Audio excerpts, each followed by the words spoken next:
Okay. Ah, in 5, 4, 3, 2, 1, and we are live. Welcome to Voices of the Fraternity with myself, Manda. And where are we? It's November. And this weekend being the day on which we're recording this being the first Sunday of November is the anniversary of the podcast because we released an episode on the first Sunday of November last year, 2024. So, boom, boom, boom, boom. And this is a place where we really share the career journeys of different people in different professions. And today we are going back to where we started. If you've been with us since last year, November, you would know that we started with the legal fraternity, and we are here again with someone from the legal fraternity. And this is a partner of a big five law firm in South Africa. Oh, man. Hi, Khopela. Hi, Manda. How are you? I am good, and you? Good. What an honor. What an honor. I actually can't believe that it's been a year. Yeah. And that I was a bit surprised why you invited me. Mm-hmm. But I think now the calendar sort of makes sense. But I must say, let me be the first one to say congratulations on a year. I think this is a space that is really healing the professional space. People get to share their experiences. They get to see the fruits of their labors. Yeah. They get to document what they've done, but also get to simultaneously inspire the next generation. Yeah. So, truly an honor. Truly an honor to be here. Thank you. And let's start at the beginning. One of the things I've tried out over the past years, like how do I do icebreakers? And the icebreakers that I've enjoyed are the ones where I ask the meaning of your name and why your parents gave you that name. So let's start with Hopolang. What does Hopolang mean? And do you know why your parents gave you that name? Wow. No, that's a very good question. That's a specific question because there is a lot of meaning into it. So Hopolang is translated from Setswana. Mm. It effectively only means remember. And my second name is Ramunoti. Mm-hmm. So my three names are Hopolang Ramunoti Khaile. So effectively my name is an homage to my grandfather, who is Ramunoti Khaile. Oh. So he was a prominent person in the community of Kroonstad. He was a pastor.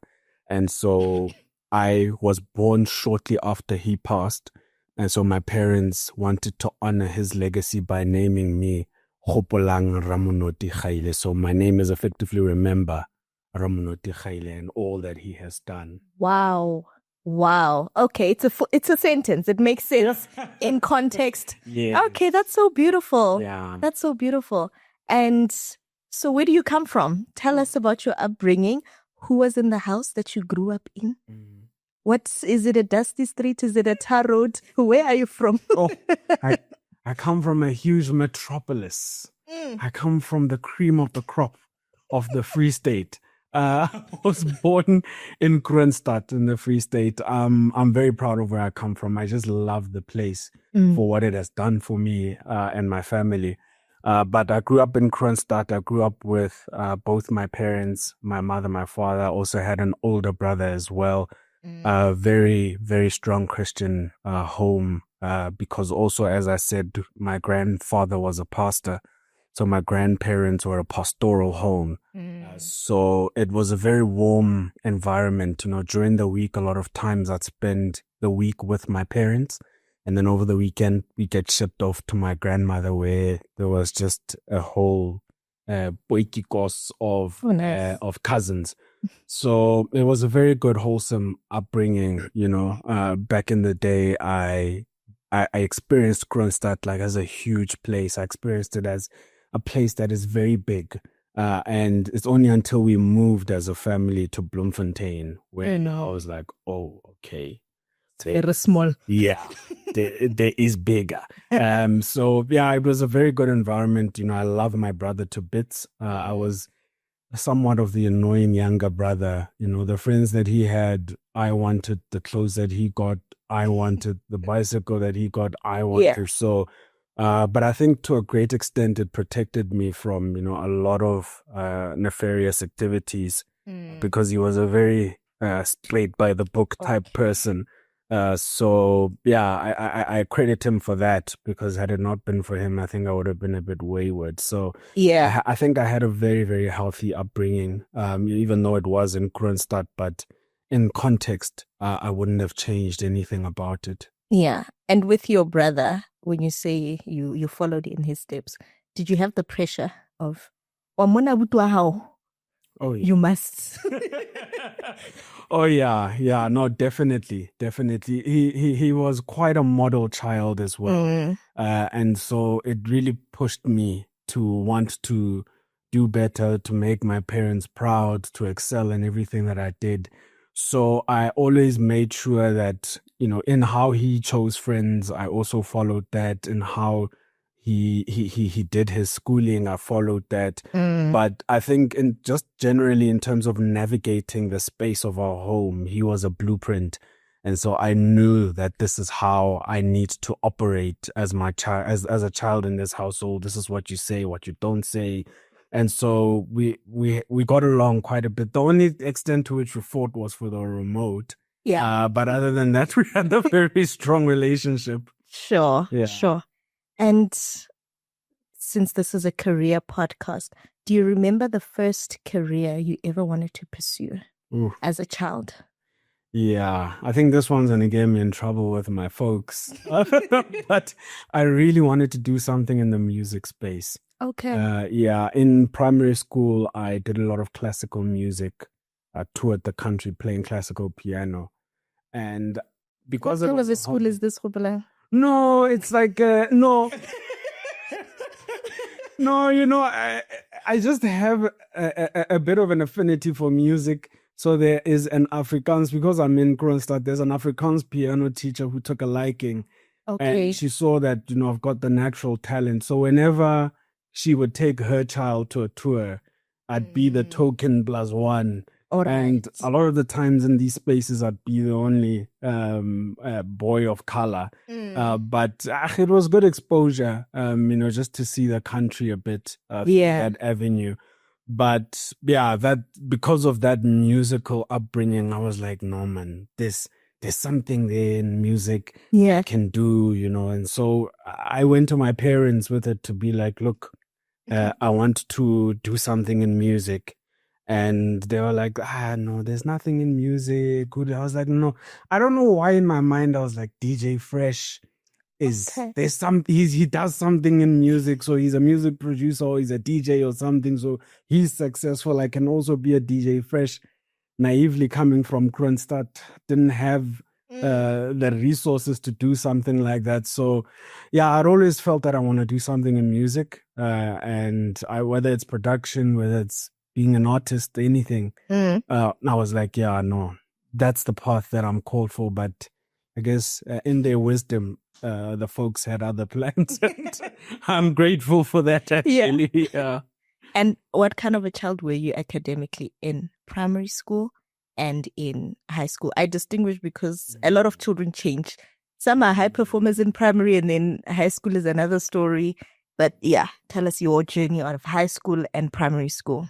Yeah, sure. I think for me, and it goes even into varsity, I've been one that has always been interested in life or development beyond just the textbook.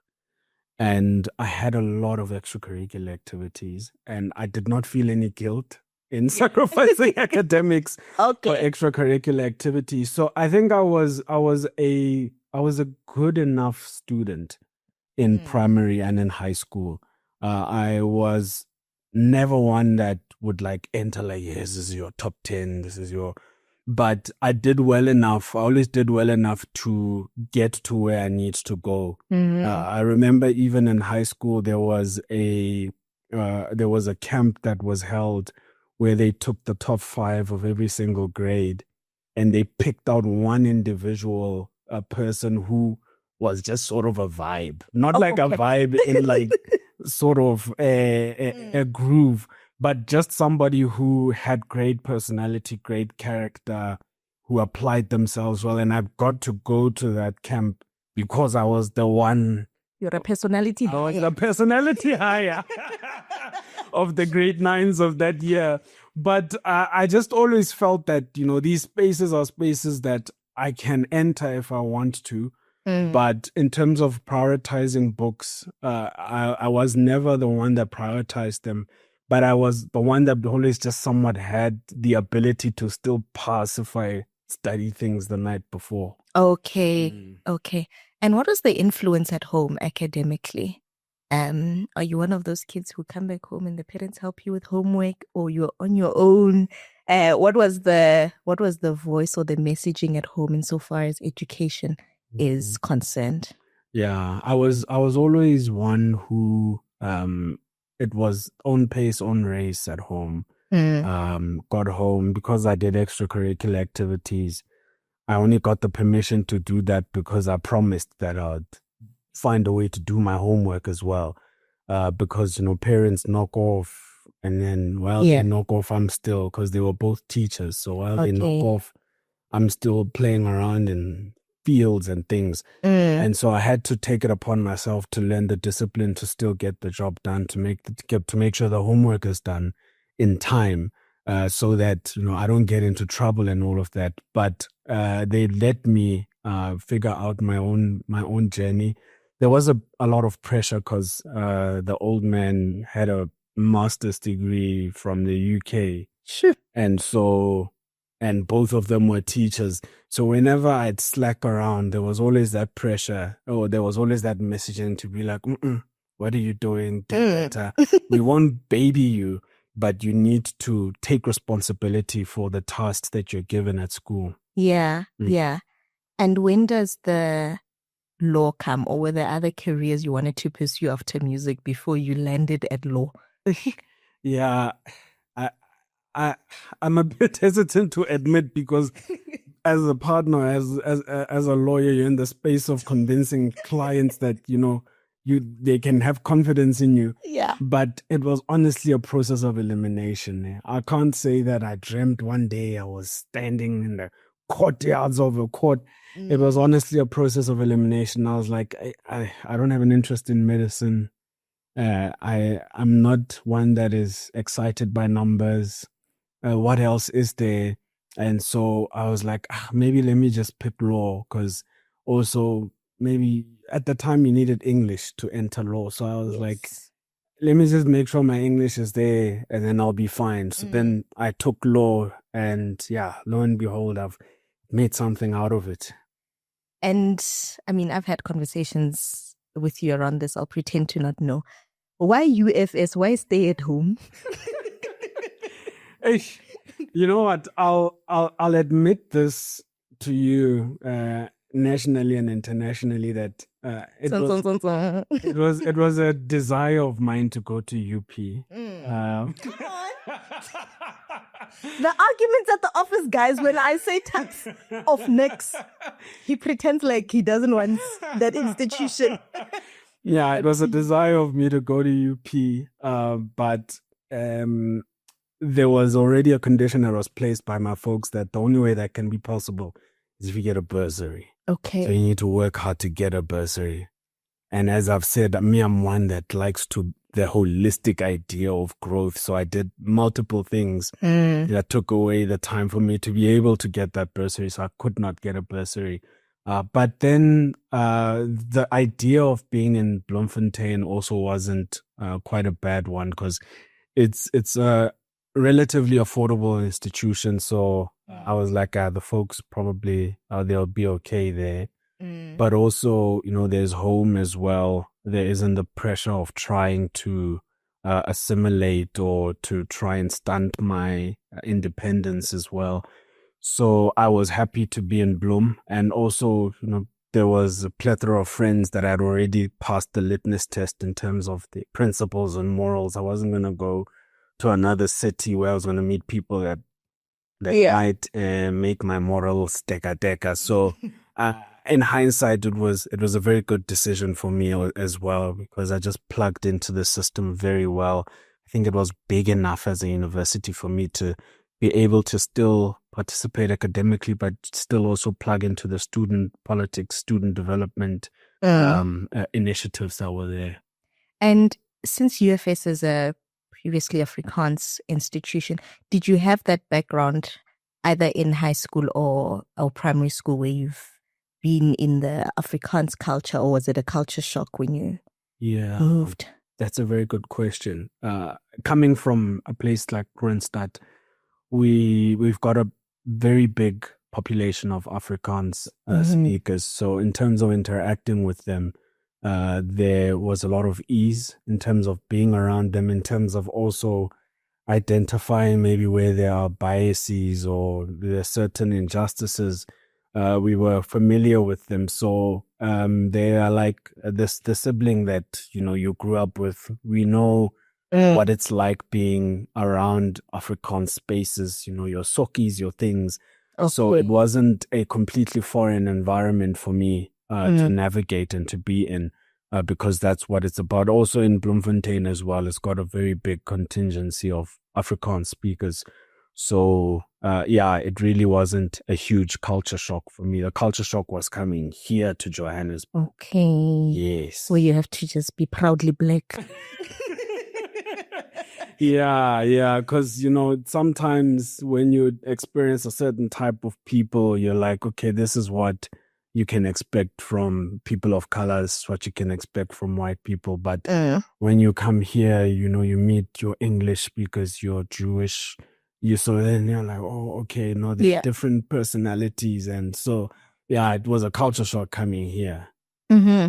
And how was your varsity experience? So academically, socially, all of that. How did you make it out? University was fun. Yeah. University was fun. And not fun for vibes and parties and things, but it was the first time where I met people of different backgrounds that come from different provinces, that come from different socioeconomic experiences. So it was so good to all come into one space and just grow together. It's at varsity where I met people who completely changed my life in terms of my outlook. And I'm like, had I not met the kind of people that I met there, I wouldn't have been where I am. So I credit a lot of my development to university, and just some of the choices that, when I listened to, I'm a Christian, so when I listened to the promptings of the Holy Spirit in terms of things that I was supposed to do and places I was supposed to enter and go, those are the places that activated my growth and my development. I'd be remiss if I don't mention the residents of Legatum UFS. That's where I really met people who were doing international conferences, international this, international that. And because of that, I've got an interest to be like, sure, okay, so I don't have to only be doing things in my city. I can apply for things that can expose me to a global audience. And as I did things like that, the CV began to pile up where I was doing international conferences and things, youth parliaments in Europe and things. And because of that, I think that made me a lot more employable for me to end up where I was. So for me, the academic journey was there. I did what I had to do at a minimum from an academic perspective. But for me, I added a lot of life experiences and a lot of experiences in youth development internationally, also nationally as well, that aided me to be a holistic candidate for when I had to then enter the workspace. Yeah. And was that intentional? Or it just so happened to work in your favor when it was time to apply? You're like, actually, I have such a wholesome life. Let me use this. Or you went into varsity. Actually, let me first ask this. When you studied law, when you went into varsity, what idea did you have of a lawyer? Did you have the practicing, the advocacy? Where were you going with this? No, I thought justice, human rights type of, lawyer, want to fight for the rights. I did not have an understanding as yet in relation to there being even advocates and attorneys. I just knew there was a lawyer. And even in terms of being an attorney, I thought, okay, now I understand what an attorney is. but I didn't know that there were so many subsects, Yeah. so many specializations. So it's only when I got into practice or when I started learning about these corporate law firms when I got that sense and that idea.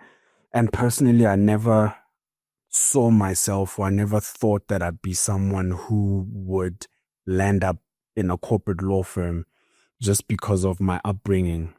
I haven't come from Kronstadt. We don't, that there's no conversation about anybody that's in a law firm in Sandton, but it's because of the res that I was a part of. And there was one person who applied to and got into a corporate law firm.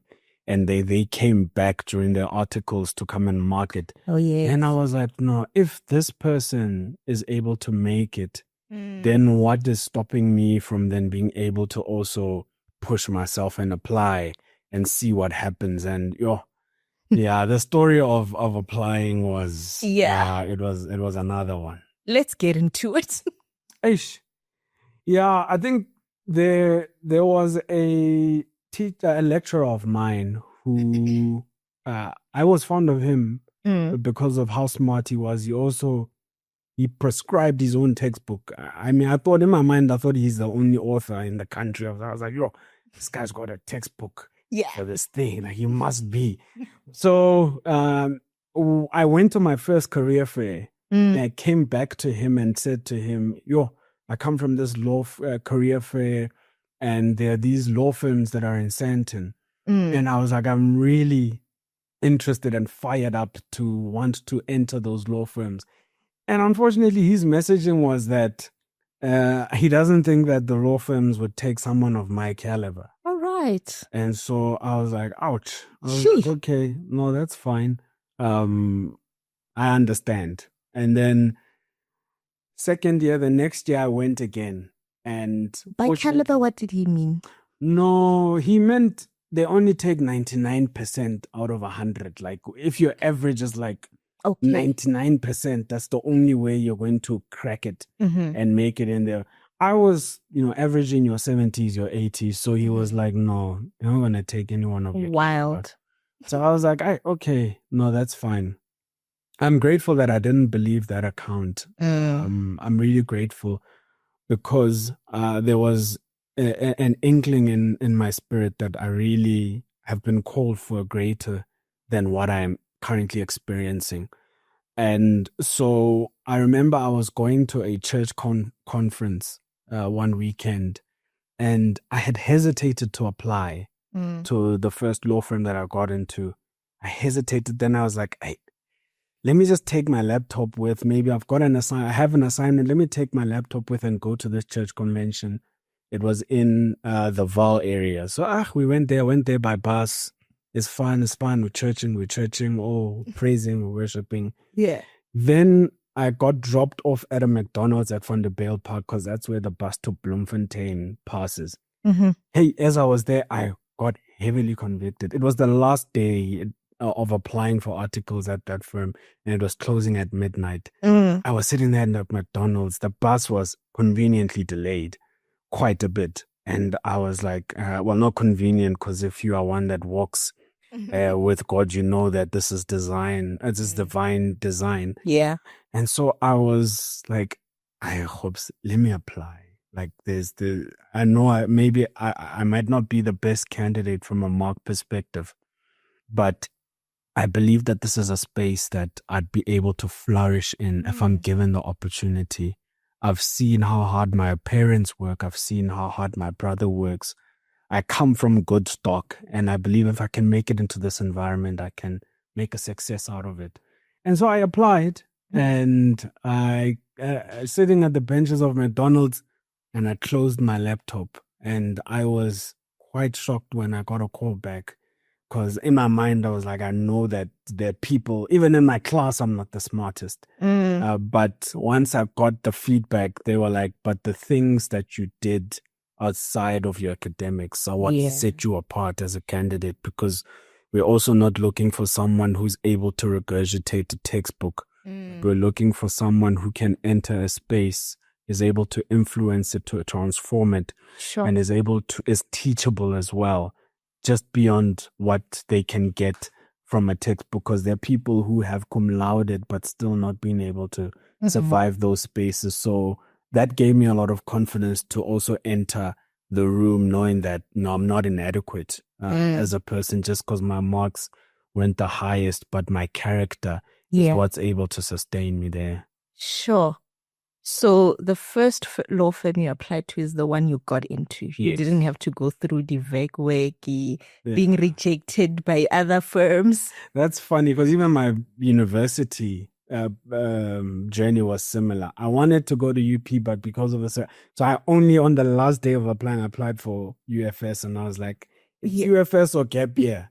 And I got UFS, and then as well in terms of articles. There are some articles, law firms in and around Bloemfontein that one tried to apply to, but because Bloemfontein is not too big, and because when you're involved in student politics in Bloemfontein, you get exposed. There were certain corners and feedbacks that one received that, because you were a bit too vocal here, this door cannot be opened. So it's only then when I applied to Joburg, I was like, I've got no other choice. I'm going to apply outside and see what happens. So I actually thought VAC work was just a waste of your holiday. I didn't know. I don't know if it's proprietary, the fact that you get some sort of compensation. But I did not know that. Okay. I was shocked when one of the VAC work students at the firm that I was at was like, oh no, I'm collecting this one and then I'm moving to the next one so that I can have some funds to fund my study next year. So I was like, they pay you money. So it's not just an experience. So in hindsight, maybe I wish I did do back work. But other than that, I'm happy that my story panned out the way it did, that, it was one and done in terms of applying for articles. So articles, they either make you or they break you. Oh. What was your experience in a big law firm? Wow. And the transitioning from all your life you've been in the Free State, now you are in the big city. Yeah, the transition was quite interesting. I think in my mind as well, I had the perception that Joburg is very cutthroat, and that there we are going there to fight for our lives in terms of fighting for positions. And so I got into it with a mentality of also trying to fight, but also just wondering if I'm strong enough to be fighting with the people that are there. And just long story short, there is no fight there. You are the architect of your own journey. Sure. There in terms of what you want it to output in relation to what you put into it. And so basically getting into articles, I started off at a rotation that really was not busy at all. I think for a corporate law firm in Sandton, I had never been to the High Court once. I had never filed papers once. I filed something in the Magistrates Court. And it was a bit telling in terms of what everybody else was experiencing at that time. So it also fed into that narrative that people are getting ahead of me. People that are smarter than me are becoming better.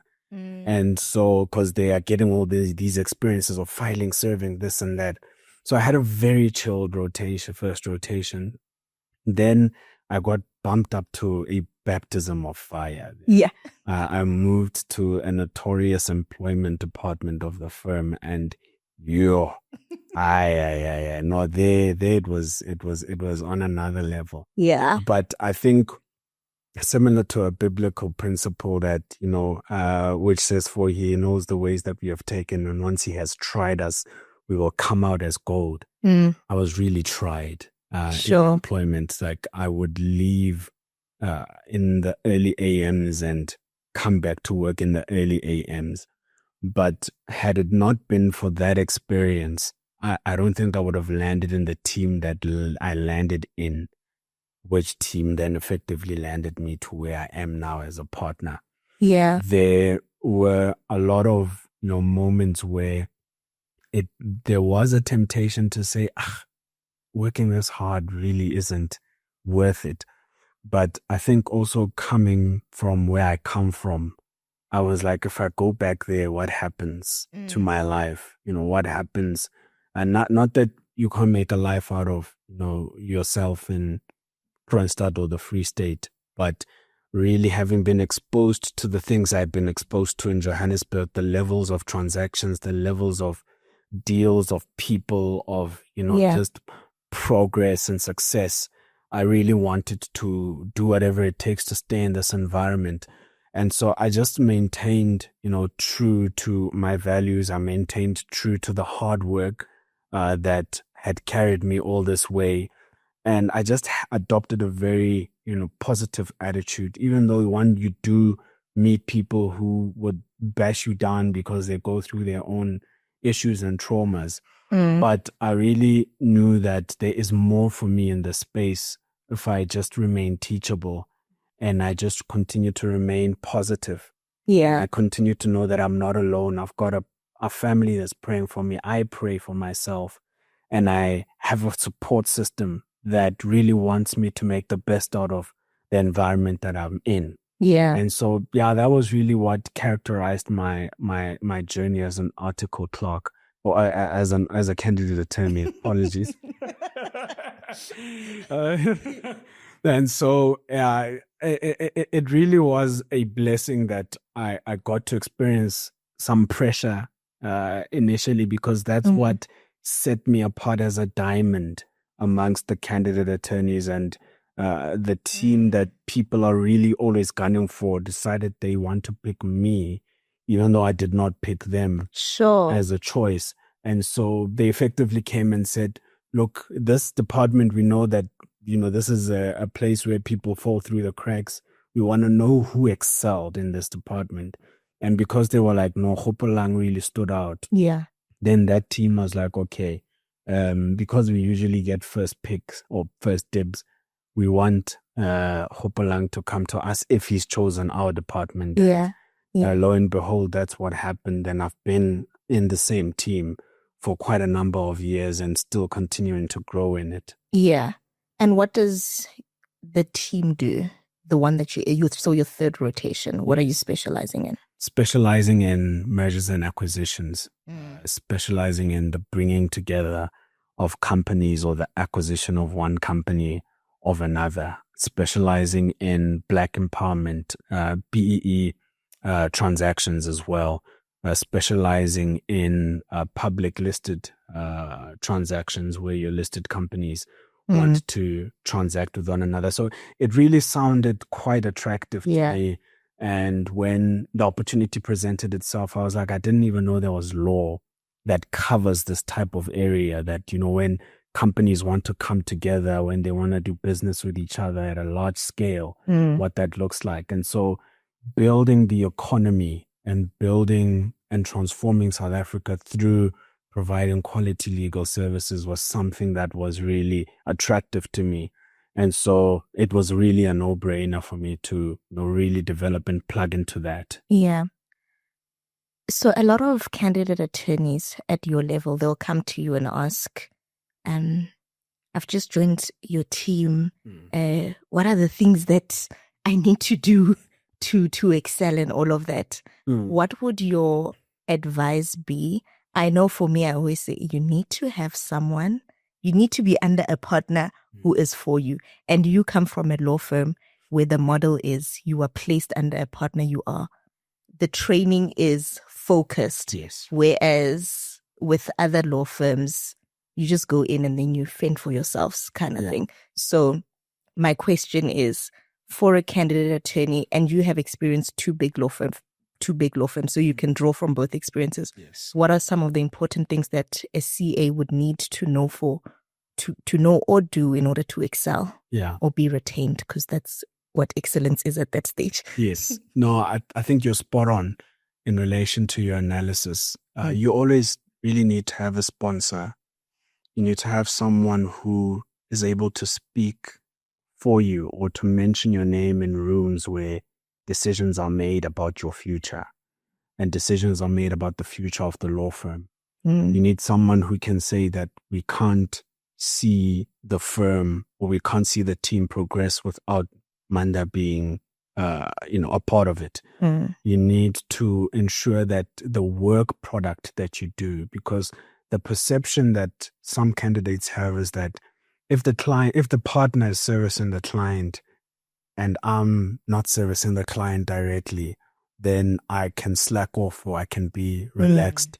You need to understand that the senior associate, the partner you're working with, that is your client. Yeah. You need to approach them and treat them with the same approach, with the same surgical strategy that you see your partner approach their client.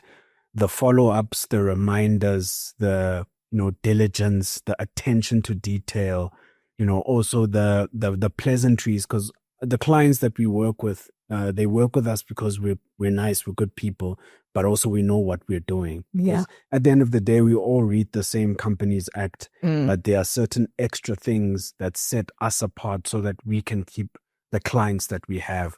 So as a candidate attorney, you need to make sure that you remain teachable, that you're someone who has an inquisitive mind. You also need to not take things personally. For you to grow, we'll have to tell you when you have not hit the mark. But in telling you how you have not hit the mark as a mentor, as a person who is supervising juniors, you also need to be gracious in doing so. There's a way of correcting someone. But in correction, we, as candidate attorneys, you shouldn't see it as if you're being bashed, but you should take it in and apply it. I think that's the important thing. Yeah. Sometimes there isn't an intentional application of the corrections that we receive. And a lot of the candidates that don't make it, it's because there's been a repetition of the same types of mistakes and not evidence enough of an attempt to correct them and to develop into a person who, looks like an associate, or develop into a person who looks like a senior associate. So it's very important also to be likable, in the sense that don't enter a space feeling entitled, or entering a space wanting to be entertained. People like to work with people that are likable. Yeah. So the more likable you are, the more positive you are, the more people will also want to speak on your behalf, even if you're missing certain key elements. They'll be like, she's reliable, even though, yes, she made a mistake or he made a mistake. This person is reliable. This person is willing to learn. This person takes criticism well. This person, presents themselves professionally. So there are also certain soft skills that can really elevate you, and which are the things that help me reach the level where I am. Yeah. Yeah. So you had a quick switch in your career where you moved from one of the big law firms to a bigger law firm. I didn't say it. I did not I say said it proudly. You moved to a bigger law firm. I didn't say it. What were the workings behind that switch? The whys and the hows? Yeah, so effectively I was, as you said, in the previous law firm I was with, I was working in what seemed like a cluster where, the partner that I was working for has clients, and we are her team that supports her with her clients. And we were in this law firm, COVID happened, and at a strategic level there, she saw an opportunity for her to move across and to make this move. And when she made this move, there were about 7 of us that formed part of that team. But there were 4 people who I think were the spinal cord, according to her, in relation to the team. And when the opportunity presented itself at the law firm we're at now, where it said it only makes sense for us if you, that's the partner, brings across 4 people, she was like, hey, look, Hoops, I can't see my practice progressing without you. Yeah. So I don't want to leave you behind, but also want you to come with. Would you please come with me to the new law firm that I'm moving to? And honestly, I didn't see a reason for me to stay at the law firm that I was at. I'd have no mentor. I'd be fending for myself. I'd be competing with people who have built relationships over years. And so it was a no-brainer for me. I was like, no, let's move. I mean, you've been training me all these years. You're the person whose character I understand, whose character I trust, whom I rate highly as a practitioner. So I'll move across with you so that I can continue to experience what you experience. It's like the story of Ruth and Naomi. Your people will be my people, your clients will be my clients. Yeah. Where you go, I will go. Where you go, I will go. So effectively, we moved across as a team, and it was a different environment because in this law firm, you sort of are a resource for the practice group, not necessarily for a particular partner. So also finding my space and ensuring that I expose myself to as many different work streams and clients as I can was really important for me to also build relationships, because the higher you go, the more people need to affirm you as a potential senior associate, as a potential partner. So it's important for you to ensure that, your networks continue to grow the higher you progress in your career. Yeah. So when you moved to your current law firm, that's when you and I met. You started 2021. I'm moving from Cape Town 2021. So today, this morning, as I was reflecting on your journey, I'm like, hey man, I saw Hopulang grow, man. From associate to senior associate to partner. I've seen you grow. Wow. And we've been office neighbors for 4 years. Yeah. Through and through. How was the change from law firms, and also the trajectory, your personal trajectory? How did you move from associate to senior associate, from senior associate to now partner? Wow. The thing I will say, which was important for me, was that at this law firm that I'm at, there is a lot of credible quality Black representation in the higher levels.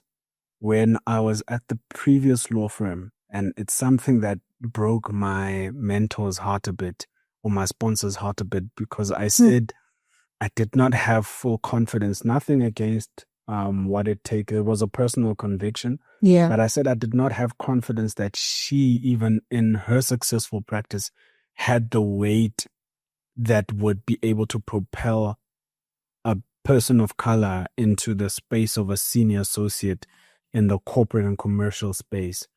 And she really didn't realize that I was navigating those feelings. Yeah. And so moving across to a law firm, where I actually, as I entered it, I saw someone propel from of color, Black man propel from being a senior associate to a partner.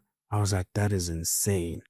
So I was like, it is possible for a Black man to be promoted not only to senior associate, but to partner. Yeah. So then when I saw that, I was like, okay, no, it's time for me to lock in to this system. It's time for me to work hard and apply myself, and also humble myself to the space so that I can be exalted and I can be seen to be someone who is credible in the space. And because of that, I was really motivated to want to become a senior associate, to want to become a partner, because there is evidence of it being possible. And I always get very humbled or moved when someone tells me that, for you to have become a partner in a corporate space, or as a corporate M&A partner at a law firm of that size, really motivates me as a person. And I'm really always humbled, and remember my story as well, of how I really wanted those examples of people that have made it that far, so that I can also know that their thorns have been trampled on, and there's credibility in a Black person or a Black man or a Black woman being promoted into those spaces. Sure. Wow. And So you got promoted to partner this year. Mm. What does it mean to be a partner at a law firm? Yeah. For those that are watching, for those that have no idea, what does it take and what does it mean?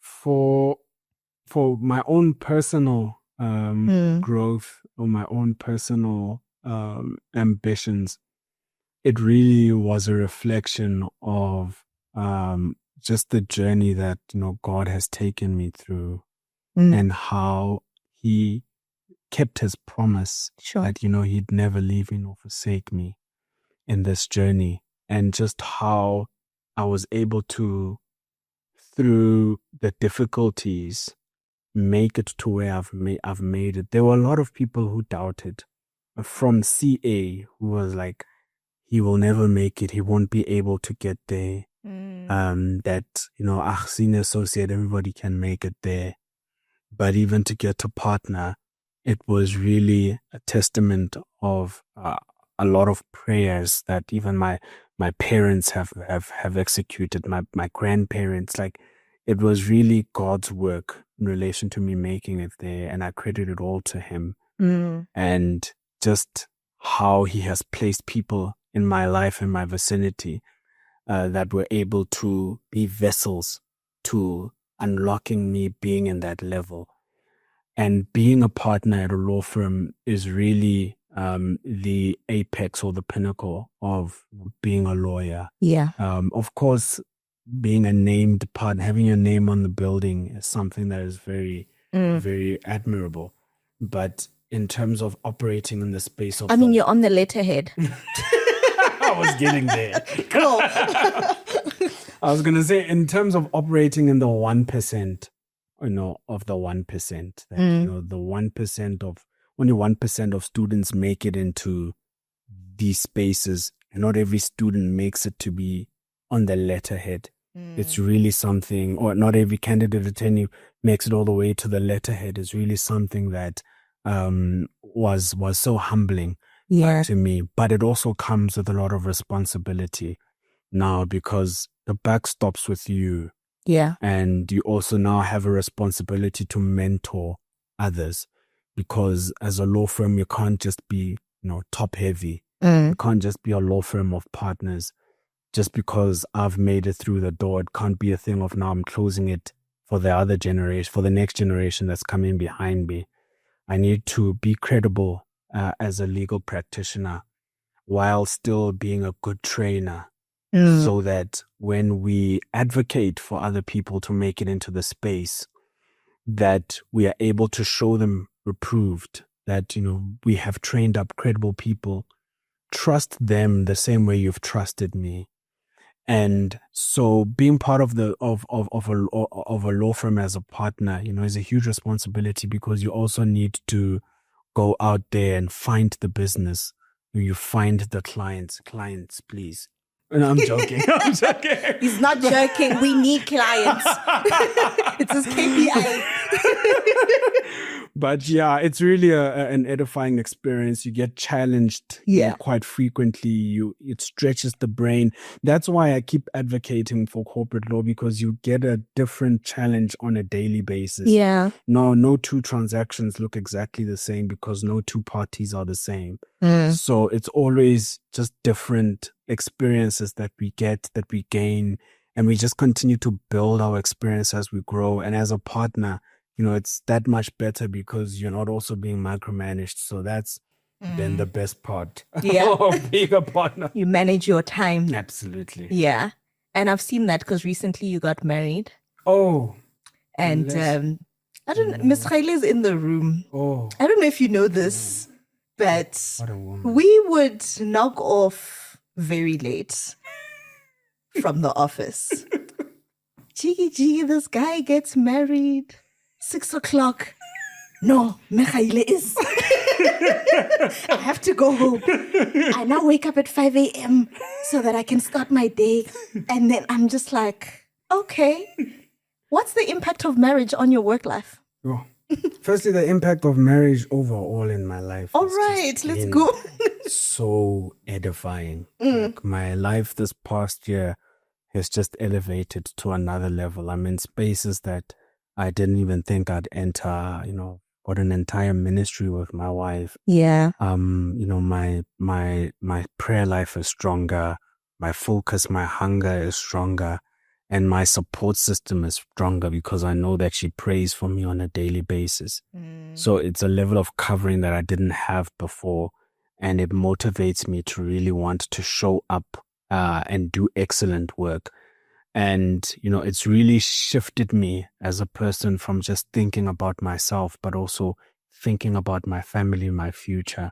And it was a really important consideration that I had to make in relation to knowing how demanding the profession is from a time perspective. I had to really evaluate my use of time, because it meant that the time that I would waste about during the day is time that's lost from being available to my family at home.